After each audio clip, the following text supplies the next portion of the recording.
নমস্কার বন্ধুরা, আশা করি আপনারা সকলে ভালো আছেন। কাকলি কিচেনে সকলকে স্বাগত। আজকে চিংড়ি মাছ দিয়ে কচু শাক রান্না করেছি। এইভাবে রান্না করলে খেতে দারুণ হয়, আর কচু শাক খাওয়াও খুব ভালো। কচু শাক রক্ত পরিষ্কার করে। তাহলে চলুন কিভাবে রান্না করেছি দেখা যাক।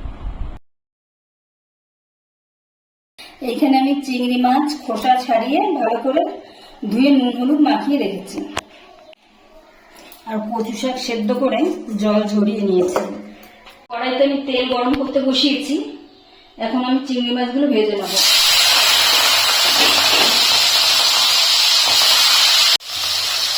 এখন চিংড়ি মাছটা আমি হালকা একটু ভেজে নেব, খুব বেশি লাল লাল করে ভাজতে হবে না, হালকা ভেজে নেব। চিংড়ি মাছটা আমি 1-2 মিনিট ভেজে নিয়েছি, আর হালকা একটু ভেজে নিচ্ছি।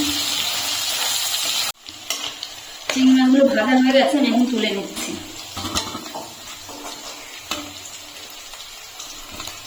চিংড়ি মাছ ভাজা তেলের মধ্যে আমি ফোড়নে দিয়ে দিচ্ছি কালো জিরে আর গোটা জিরে, দিচ্ছি একটা তেজপাতা, একটা শুকনো লঙ্কা,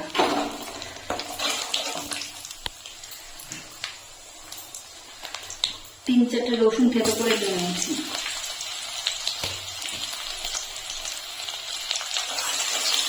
রসুনটাকে একটু নেড়ে নিচ্ছি, তারপরে দিয়ে দিচ্ছি আমি পেঁয়াজ কুচি।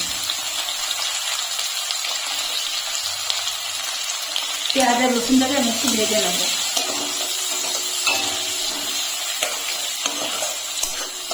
পেঁয়াজ রসুনটা একটু ভাজা হয়ে গেলে দিয়ে দিচ্ছি আমি আদা ঘষে রেখেছিলাম, আদাটা দিয়ে দিলাম।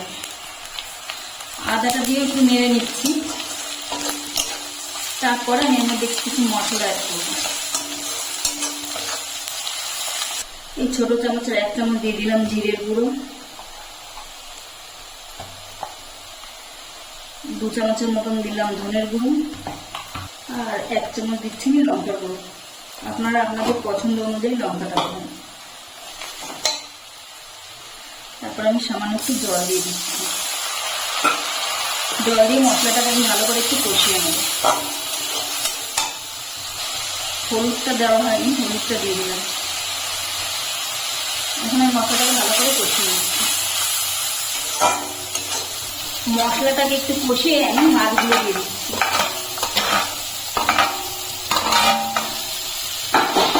মাছগুলো মশলার সঙ্গে একটু কষিয়ে নেব।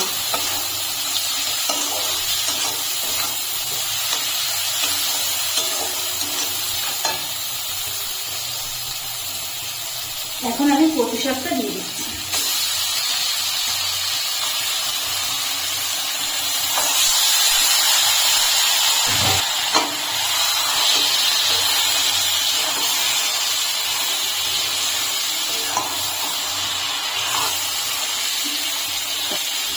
আমি কচু শাক সেদ্ধ করার সময় সামান্য লবণ দিয়েছিলাম, সেই জন্য এখন আমি অল্প করে লবণ দিচ্ছি।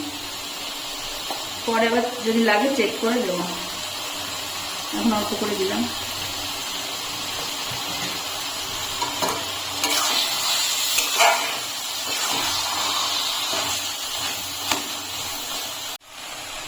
আমি এখন দিয়ে দিচ্ছি কাঁচা লঙ্কা। আমি গোটা গোটা দিয়েছি, আপনারা চিড়ে দিতে পারেন।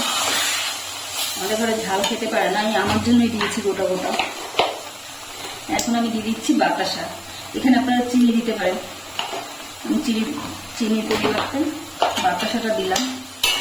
কচু শাক একটু মিষ্টি না হলে ভালো লাগে না। এখন পুরো জলটা আমার শুকিয়ে নিতে হবে। কচু শাকে একদম জল রাখা যাবে না। কচু শাকটা আমার হয়ে এসছে, আর একটুখানি শুকাবো আমি। শুকিয়েই গেছে, জল নেই, কিন্তু একদম রস টানিয়ে ফেলে তাহলে আর গলা চুলকাবে না। আর যদি আপনাদের কারো মনে করেন গলা চুলকায় কচুতে, তাহলে এখন এই অবস্থায় একটু পাতিলেবুর রস দিয়ে দেবেন, তাহলে আর গলা চুলকাবে না। এখন আমার কচু শাকটা হয়ে গেছে, এখন একদম জল নেই।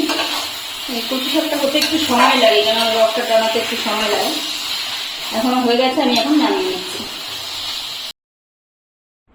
রেসিপিটি তৈরি হয়ে গেছে। ভিডিওটি যদি ভালো লাগে তাহলে একটা লাইক করবেন এবং কমেন্টে জানাবেন কেমন হয়েছে। আর যারা নতুন তারা চ্যানেলটিকে সাবস্ক্রাইব করে পাশে থাকবেন।